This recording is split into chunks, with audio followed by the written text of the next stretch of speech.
From the shadow-stained pages of the Morbid Codex, where truth is inked in blood and bound beneath vaults of bone, we bring you the cursed law of the Imperium and all that festers beyond it. The Codex is open. Before the galaxy burned, before brother turned on brother, before the Emperor's dream was torn and scattered to the winds of chaos, there was the first. They bore no name then, only number 1.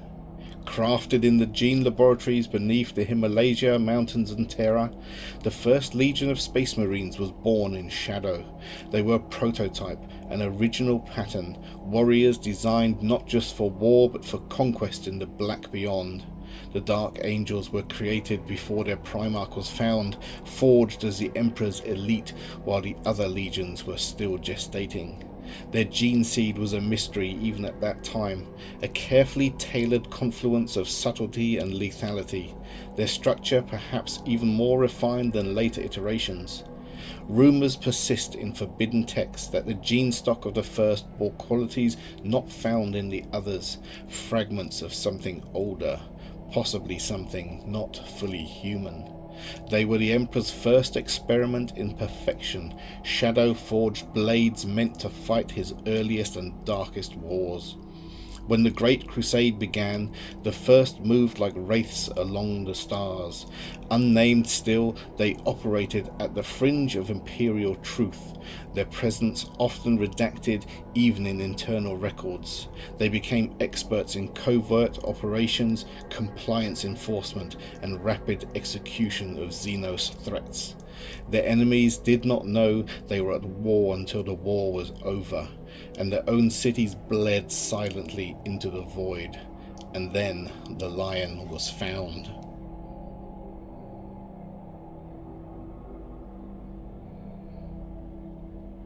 Caliban was a world of choked forests, twisted beasts and gothic stone keeps.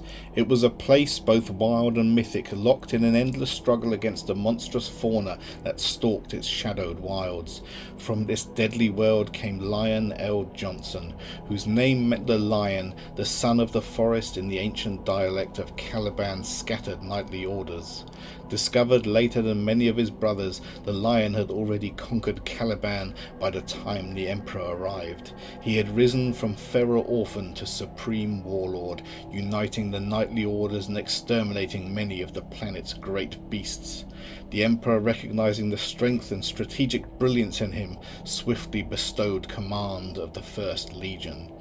With the lion's arrival, the Legion changed. Its Calibanite recruits brought with them a deep code of chivalry, ritual secrecy, and an unwavering belief in the eternal war against monsters, whether they be of flesh, spirit, or thought.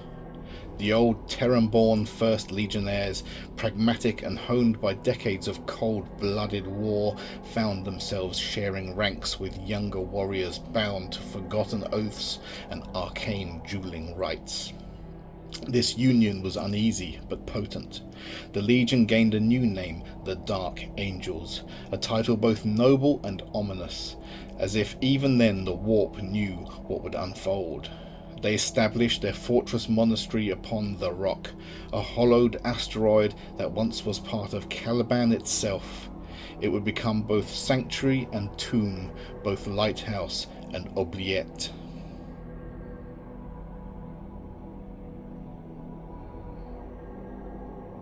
The Dark Angels' heraldry is steeped in contradiction. They wear forest green into war, colours reminiscent of Caliban's wilds, but their symbols are angelic.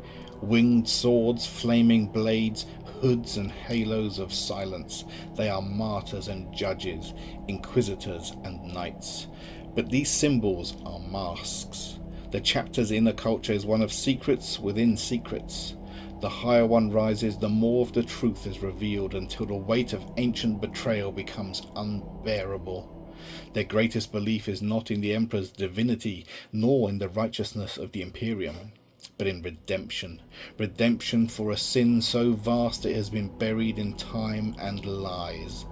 The Fallen. The name is whispered, never spoken. During the cataclysm of the Horus heresy, when brother turned against brother, a fracture erupted within the Dark Angels themselves. Led by Luther, once the Lion's closest companion, a portion of the Legion rebelled, not to follow Horus, but to pursue their own path. The reasons are hidden, layered in bitterness and shame. When the heresy ended and the Lion returned to Caliban, he was met with planetary betrayal. The world was shattered, the traitors scattered by warp storms, and the Lion was mortally wounded, vanished into myth, entombed in stasis beneath the rock. Since that day, the Dark Angels have become obsessed with the hunt, a secret war to locate and capture the Fallen. Those who know of it, the inner circle, are marked forever by guilt and silence. They were killed to protect this secret, even their own.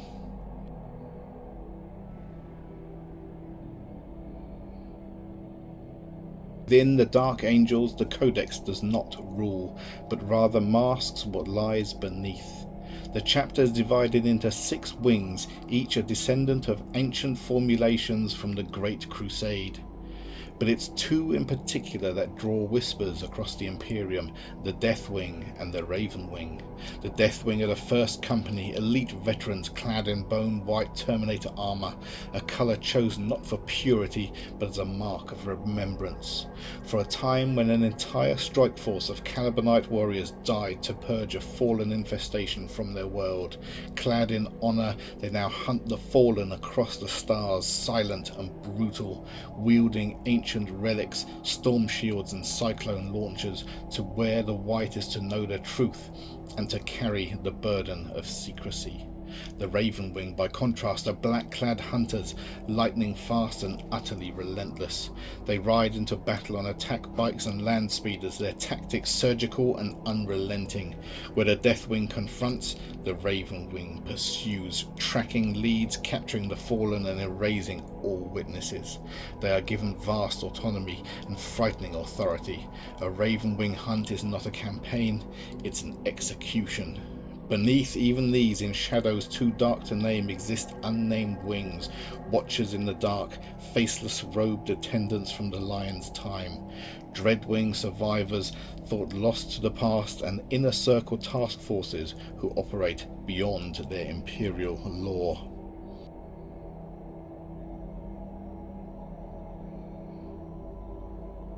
Dark Angels do not view Psykers as the rest of the Imperium does.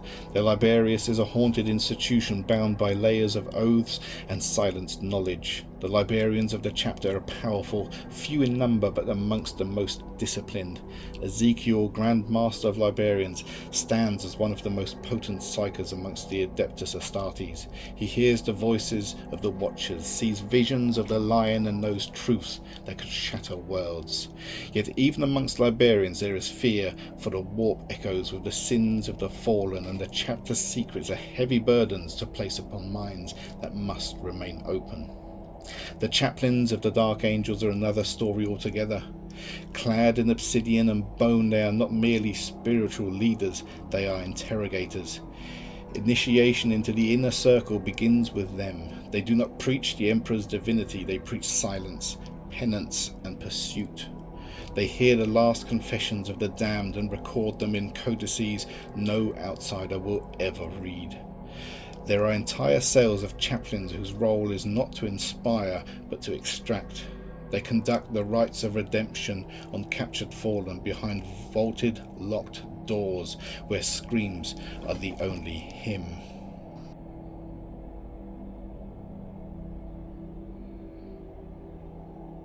The Inquisition, ever the hand of the High Lords, has long regarded the Dark Angels with suspicion, too secretive, too proud, too well armed for a chapter that so rarely answers summons in full.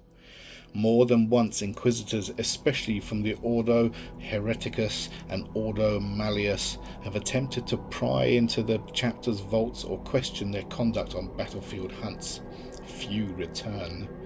The case of Inquisitor Astalan is infamous. He attempted to expose the truth of the fallen during the Vortis incident. He died in transit. Official records claim a warp breach. The reality is buried under a slab of iron within the rock, marked with no name. Despite this, alliances have occurred. Some radical inquisitors have worked with the Dark Angels, believing knowledge of the Fallen to be key in understanding warp corruption. These individuals are tolerated until they ask the wrong question. Then they vanish. To the wider Imperium, the Dark Angels are loyal, impeccable, exemplars of Astartes' strength. But to those who know better, they are dangerous, a weapon wrapped in shadow, a lion that does not sleep, only waits.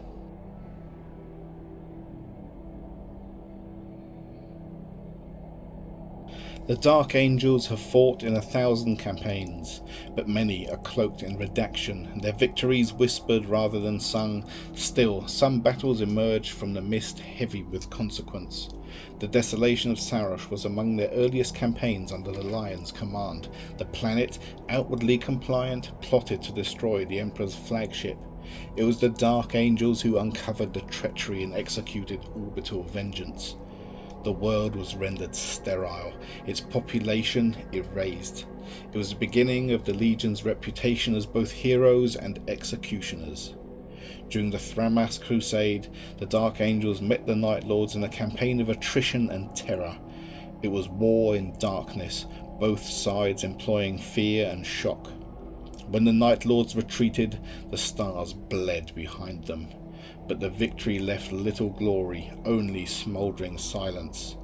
In more recent centuries, the Dark Angels arrived at Pessina IV, where they defended against the massive Orc invasion. It was during this war that Master Belial and Librarian Ezekiel became legends among the chapter, wielding ancient relics and slaughtering warbands of greenskins amidst collapsing hives and burning ruin. And always, between these public wars are the hidden battles.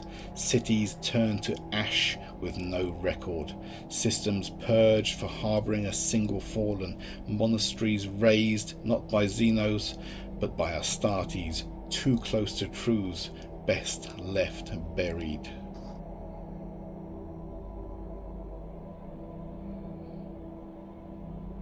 Lion L. Johnson, the Primarch, remains the core of the myth. Vanished after the siege of Caliban, many believed him dead until recently. Now whispers say the Lion has returned, clad in relic armour and bearing the Emperor's will into the night. His return has not yet been widely declared, and even among the Dark Angels some doubt what they have seen. Luther, the fallen warlord of Caliban, was imprisoned beneath the rock for 10,000 years, until he vanished. Whether he escaped or was released is unknown. His absence is a wound the chapter cannot speak of. Azrael, Supreme Grand Master of the Dark Angels, is a towering figure in the present. Stoic and unforgiving, he leads the chapter with quiet fury. It is said he carries the lion helm, a relic from the Primarch himself, and that he has walked the hidden halls of the inner circle with bloodied hands. Cypher, the most infamous of the fallen, is a riddle wearing a broken halo. He appears across battlefields without explanation, fighting with or against the Imperium, before vanishing into the warp. Some say he seeks redemption, others say he carries a blade meant for the Emperor himself.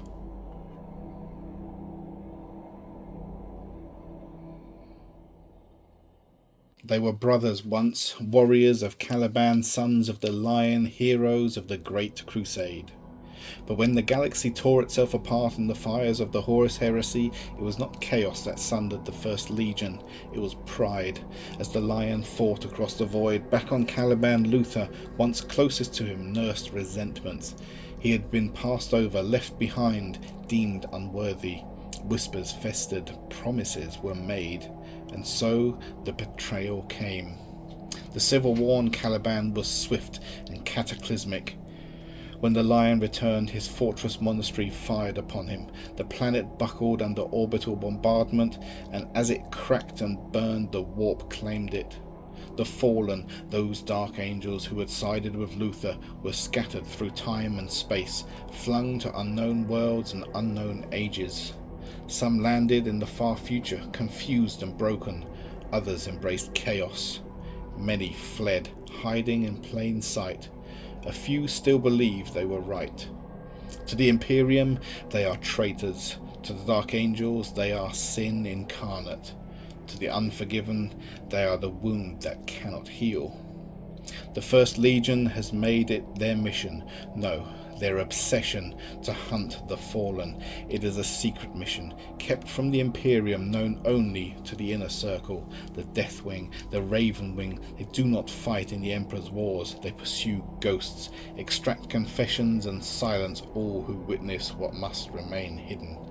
This is not justice, it is penitence. And somewhere among the stars a hooded figure known as Cypher walks alone. He carries a broken sword said to be the lion's own blade, and he says nothing. He flees neither Inquisitor nor chaos, and worlds fall silent after his passage. His motives are unknowable, his destination uncertain, his allegiance unforgiven.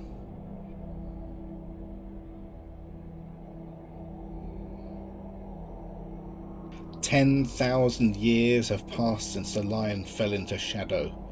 Some believed he died upon the shattered surface of Caliban.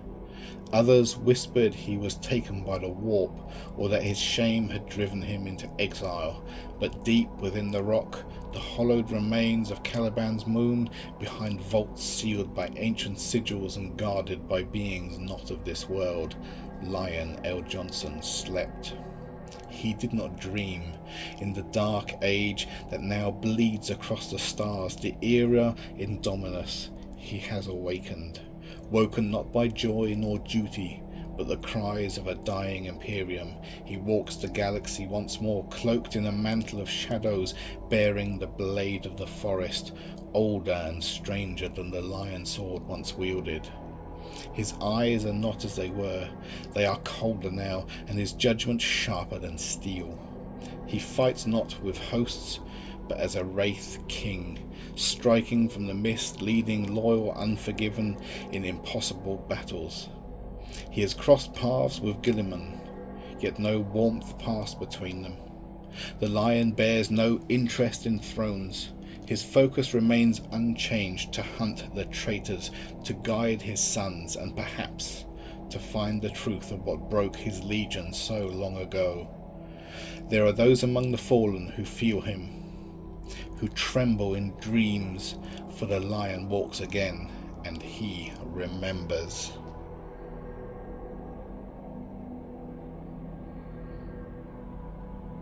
The Dark Angels are not simply a chapter. They are a monastic cult, a hidden inquisition, a fractured remnant of a broken brotherhood.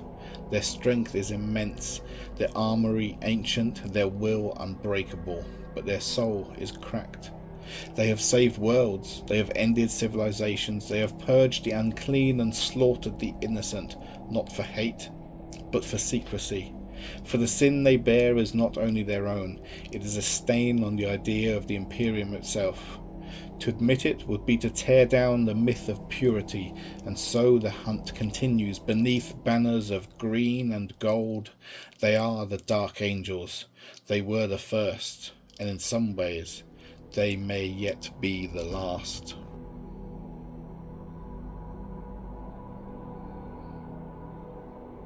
The Codex closes, but only for now.